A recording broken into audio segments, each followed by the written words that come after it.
طلاق یہی ہے، 3 مرتبہ دے یا 100 مرتبہ دے، ایک ہی ہے، ایک ہے۔ لیکن کیوں باز نہیں آ رہا ہے جب آپ کو بڑی ایزی زندگی دی گئی ہے کہ جس گھر کو بناتے اتنی دیر لگ گئی ہے، اور آپ نے ایک ہی بار کہہ دیا طلاق طلاق طلاق، تو سب فارغ، حلالے اور کسی اور کے حوالے؟ نہیں، اسلام کا وہ سسٹم سامنے رکھیے، ایک بار طلاق دیجئے، 3 ماہ ٹائم لیجئے، عورت کو بھی ملے آپ کو بھی ملے، وہ آپ کے گھر رہے، کہیں نہیں جائے۔ اس میں پیار سے رجوع، محبت سے رجوع، الفاظ سے، پریکٹیکلی رجوع، لکھ کے رجوع، جیسے بھی ہے، غلطی ہوتی ہے، انسانوں سے ہو جاتی ہے، جب سمجھ آ جائے تو معذرت ایکسکیوز کر کے واپس لوٹیے، سلو ہو جائے، تو یہی اصل ہے۔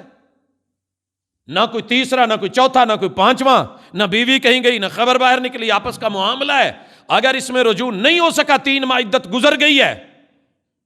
آپ اپنی شادی کر لیں، کرنا چاہتے ہیں وہ، اس کو اجازت، وہ کہیں اور کر لے، کسی جگہ سے کوئی اسٹامپ لینے کی، کوئی ورق لینے کی، کوئی تحریر لینے کی ضرورت نہیں ہے۔ ایک ہی طلاق نے وہ کام کر دیا جو آپ 3 دفعہ بول کے اپنے بندھن بنا بیٹھتے ہیں۔ پھر آپ نے دیکھا کہ وہ بھی کہیں نہیں کر رہی، آپ بھی کہیں نہیں کر رہے، پھر ضرورت پڑی، آپ لوٹنا چاہتے ہیں، نیا نکاح کر لیں، نیا حق مار، نئے گواہ لگا لیں، ملیے، پھر زندگی گزر گئی، پھر وہی سٹائل۔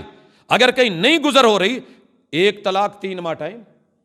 3 ماہ کے اندر کرو تو رجوع، بعد میں ملنا چاہو تو نیا نکاح، الطلاق مرتان، یہ مدت کافی گزر گئی، اب پھر کہیں نکاح کا مائنڈ بنا ہے تو مل سکتے ہیں نئے نکاح کے ساتھ۔ اب اگر طلاق دی تو آخری ہوگی، یہ ہے تیسری طلاق۔ کتنا ٹائم الاسٹ کی، کوئی بیچ میں حلالہ نہیں، کوئی تیسرا پرسن نہیں، کوئی سسر نہیں، کوئی سالہ نہیں، کوئی ادھر ادھر کام خراب کرنے والا نہیں ہے، تیرا ذاتی گھر ہے، تیرا ذاتی معاملہ ہے۔ لیکن اگر اتنا سمجھا کے بھی نہیں سمجھے تو اب تمہیں جدا ہو جانا چاہیے۔ جناب عمر نے روکا، لیکن جب یہ کثرت سے لوگ 3 کرنے لگ گئے، آرڈیننس جاری کر دیا، اگر کسی نے 3 طلاقیں دیں تو تینوں دے کے فارغ، نہیں دو، سمجھاتے تھے، روکتے تھے، لیکن یہ حاکم کو تعزیر اور آرڈیننس کی اجازت شریعت نے، حکام نے جہاں دی ہے، فقہا نے لکھی ہے، تو الحمدللہ اس کا آغاز جناب عمر رضی اللہ تعالیٰ عنہ نے